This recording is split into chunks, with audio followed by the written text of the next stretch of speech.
Okay, welcome back in. So when I started doing these videos, I said I wanted to go from first to worst.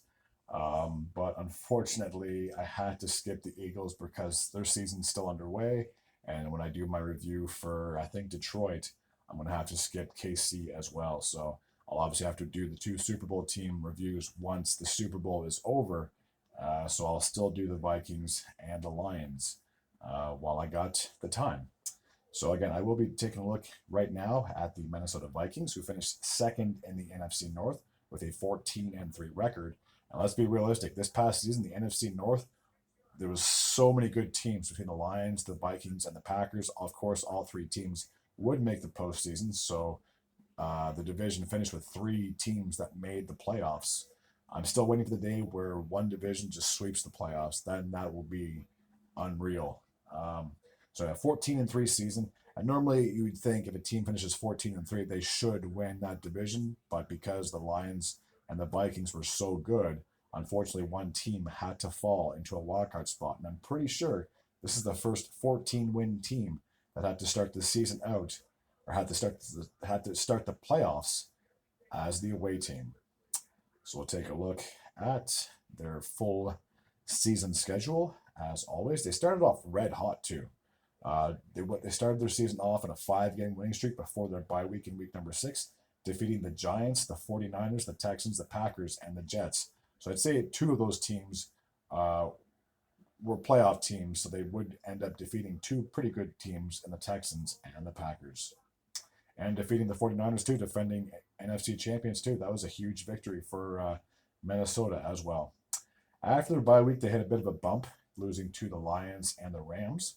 But after that, they would finish the season strong, going on a 1, 2, 3, 4, 5, 6, 7, 8, 9-game winning streak, defeating the Colts, the Jaguars, the Titans, Bears, Cardinals, Falcons, Bears, Seahawks, the Packers again, before losing a very critical game in Week 18 to the Detroit Lions. Had they won that game, they would have finished first overall, and Detroit would have finished as the number 5 seed, in the NFC. So they said they would finish as number 5 seed. Unfortunately, they were one and done when it came to the playoffs. They would go up against the Rams, and they were pretty much a no-show. 27-9 would be the final score, ending their amazing season that I didn't expect them to be that good, and I don't think a lot of people really expected them to be. But you can see the standings, how close it was. 14-3, and the Lions were 15-2. So they just finished one game behind the Lions for first place. It's crazy to think they were that good of a team. And especially with Sam Darnold, too, he really turned his career around, if I'm going to be honest with you, joining the Vikings when nobody thought he'd even play, because they did draft J.J. McCarthy, but unfortunately he got hurt in the preseason and was out for the entirety of the year. So their offense would finish 6th overall, finished with 4,043 yards. Receiving yards, they would finish 5th in the league, 4,379. First downs, they finished 15th in the league, around the middle of the pack with 94. Rushing yards, they finished 19th in the league with 1,855. And points, they were in the top 10, 9th overall with 432. On defense, they were 4th in the league in sacks. They had 49 on the year. Interceptions, they were 1st in the league with 24. Forced fumbles, they were 20th in the league with 12. And tackling, they were 13th in the league, 659. Special teams, the field goals made, they made 35, which is good for 6th in the league. Their field goal percentage was 83.3, which is 21st in the league. So unfortunately, they did miss a few field goals. Extra points made, they made 45 of them, and extra points percentage was 97.8. So I think they may have missed one or two PATs. So as always, we'll take a look at the individual stats. So Sam Darnold led the team in passing yards, no surprise there, with 4,319, a completion percentage of 66.24. Now his touchdown to interception ratio was pretty wild, 35-12. That's almost 3-1 in that ratio. Pretty darn decent. And whatever the Vikings decide to do with Darnold, if they re-sign him, I'm sure he'll get paid. If they don't re-sign him, another team, I guarantee, will probably give him a good chunk of change. Now, it also helps to have Justin Jefferson on your team, leading the team in receiving yards. No surprise there. 1,533 yards on 103 receptions and 10 touchdowns. Jordan Addison would finish right behind him with 875 receiving yards, 63 receptions, and 9 touchdowns. Aaron Jones, in his first year after leaving Green Bay and joining the Vikings, would finish with 1,138 rushing yards on 255 attempts and 5 scores.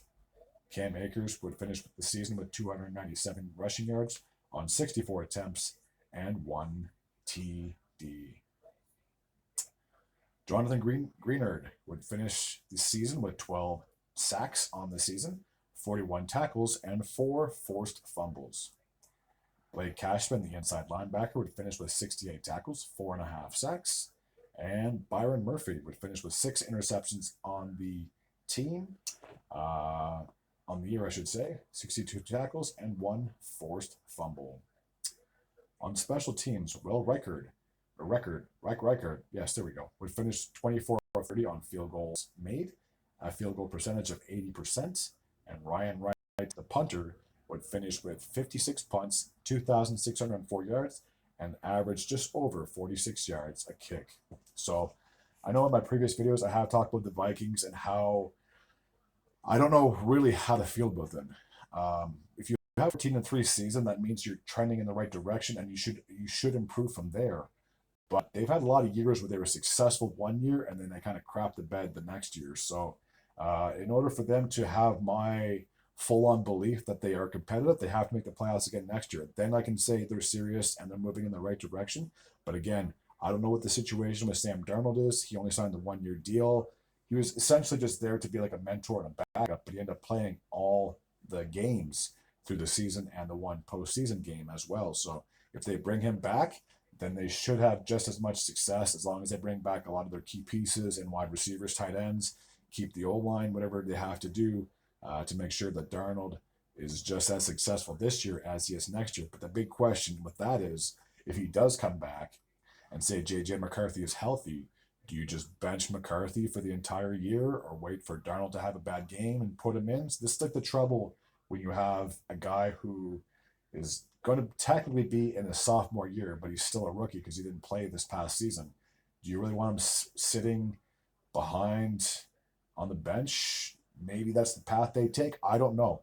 But to me, and it might sound silly to say this, but it could lead to like some quarterback controversy because, of course, both those guys want to be under center. They both want to be the main guy in Minnesota, but you can only have one quarterback on your team as their starter. So if the Vikings don't bring back Sam Darnold, then there's not much more pressure on J.J. McCarthy to then play as well as Darnold did, and hopefully they have a successful season going into next year. But that's like the big question mark for me is who is going to be their guy.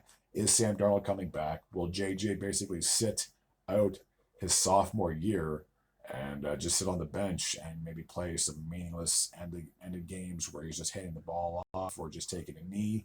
I don't know with Minnesota. I really, really don't. I want to say they're going to be competitive again. I want to say the NFC North should have 3 teams that make it into the playoffs next year, but I really don't know about the future of the Minnesota Vikings.